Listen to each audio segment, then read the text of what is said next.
Thank you very much, and we'll keep following up with you until 9 p.m. and until all polling stations close and we start the sorting and counting of the votes. Thank you. Thank you all.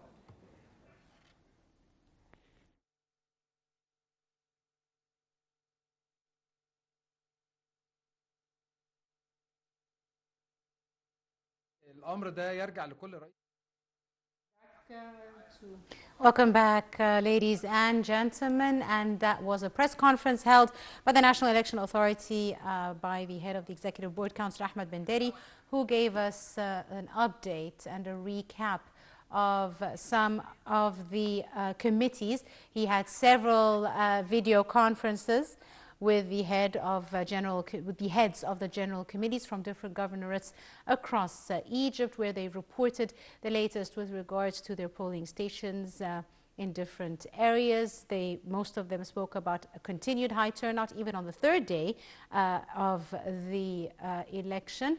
And we are now joined live by Now TV's correspondent from Mansoura, Nermen Abdel Rahman. A very good evening to you, Nermen.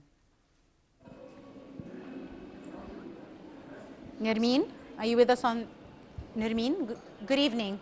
Yes, Angie, a very good evening to you, dear. Thank you very much, Nermen, for joining us. Tell me, Nermen, on the third and final day of the vote, how are the numbers in the governorate you are at?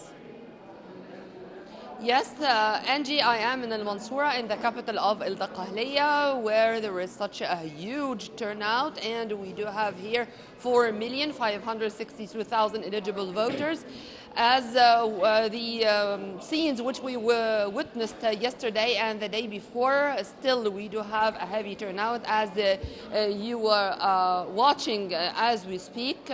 We had this very short break, only for an hour, from 3 to 4, and right after that the voters continued to flood to the voting stations, not only here in Ibn Luqman polling center, but all over El Daqqahliya and all over El Mansoura.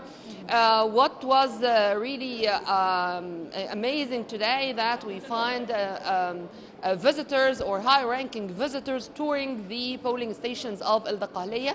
And on top of the list today, it was Dr. Adel Abdurrahman Al-Assoumi, the Speaker of the Arab Parliament, as he was accompanied by a large number of parliamentarians from El Daqqahliya Governorate.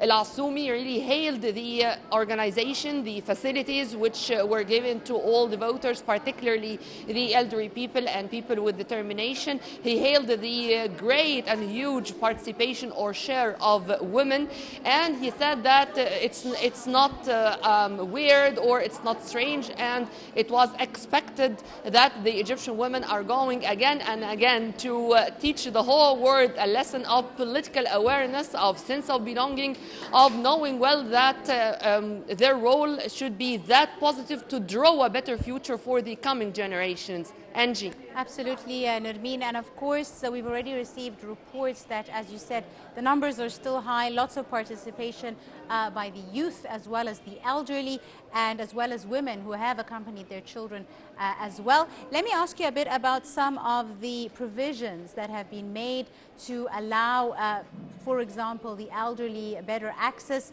people with special needs, or people differently enabled, or people with visual impairment. Has there been different facilities granted to them to cater for their needs? In fact, we were not in need to issue decisions, because the volunteers here, who are very much, I would say, representing the positive side of the coin when it comes to our youth. You would find young ladies and young men who were eager to help and to assist all the elderlies, all those in need in general, to be helped. And also the judges inside every committee, they are very much flexible when it comes to this dear bracket to our society, when they need to go inside or to wait even outside, and he himself come to assist him in the voting process. And by the way, by all means, the voting process does not take more than 3 or 4 minutes maximum. So it was great. But I want to tell you something else, Angie, because today there were marches all over El Daqahliya and all over El Mansoura, carrying the Egyptian flags, listening to patriotic songs, singing themselves patriotic songs with all brackets. I mean, here I'm not only talking about the youth, I'm talking about the teens, the youth, the elderly, women, you name it. And also there was another thing which was eye-catchy. It was a marathon on bikes.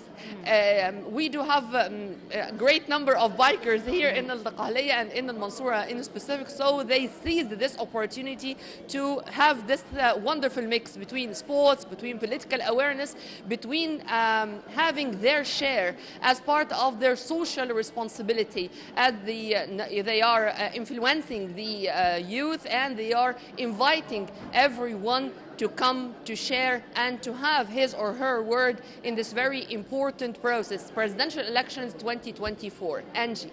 Absolutely. I'd like to thank you very, very much, Now TV's correspondent, Nermen Rahman, reporting live from El Mansoura. Thank you very much for your updates and for your time.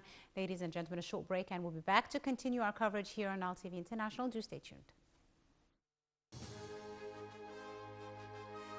Go vote. Support your homeland.